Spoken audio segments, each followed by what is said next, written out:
Hello everyone, అందరూ ఎలాగున్నారండి? అయిపోయినాయా పండగ పనులన్నీ? కిచెన్ అంతా గందరగోళంగా అయిపోతుంది కదా పండగలంటే. అంతా క్లీన్ చేసేసుకొని కిచెన్ అంతా బయట కూర్చొని మా తమలపాకు చెట్టుకి 2 ఆకులు తెంపుకొని తింటూ మీతో ఒక 2 మాటలు మాట్లాడాలనిపిస్తుంది. ఇవి నా మనసులో ఉన్న మాటలు అనమాట. తప్పైతే క్షమించండి. ఒక కుటుంబం గురించి అనమాట. పెళ్ళి అయ్యి 25 ఏళ్ళు అయినా కూడా నాన్న కోసం అమ్మే నవ్వుతూ తలుపు తీసే ప్రేమ. ఎంత ఆకలిగా ఉన్నా అంతే ఆత్రంగా అన్నం కలుపుతూ నువ్వు తిన్నావా అని అడిగి తినే నాన్న బాధ్యత.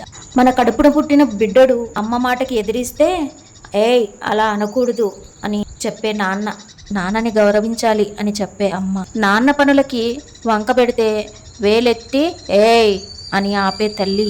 నేను లేకుండా ఏమైపోతావే అని అడిగే ఆడదాని జాలి. నువ్వు లేకపోతే నేనెలా బతికేది అనే మగవాడి భయం. బాధ్యత ఎరిగిన ప్రేమలే బంధాలవుతాయి. అవునా కాదా? ఎన్ని సుఖాలున్నా అమ్మ చీర హత్తుకుంటే వచ్చే ఆ హాయే వేరు. ఎన్ని బిరుదులున్నా నాన్న మెచ్చుకుంటేనే ఆ హోదా. ఎన్ని సంపదలున్నా భార్య మురిసిపోతేనే ఆ భర్తకి విలువ. అవునా కదా చెప్పండి? ఎంత సంపాదించిన పిల్లలే అల్లరే ఆస్తి. నాన్న వేసే మొట్టికాయలే జీవితపు దెబ్బలన్నీ తట్టుకోవటం నేర్పుతాయి. తండ్రి గుండెలపై నడక నేర్చిన కూతురే అత్తగారింటి తడబడకుండా ఉండాలి అని ధైర్యం నేర్పు. నీ ఇంటి దీపం మనకు ఇంటి లక్ష్మి అయితే అల్లుడు విష్ణువు అవడా కొడలి కష్టాన్ని కనిపెట్టే అత్తగారు అమ్మ కాకుండా పోతుందా? స్వార్థం వదిలిన ప్రేమలే ఎప్పటికైనా అనుబంధాలై మిగులుతాయి. అంతు చిక్కని జీవితానికి మనిషి చెక్కిన రూపమే కుటుంబం కాదంటారా?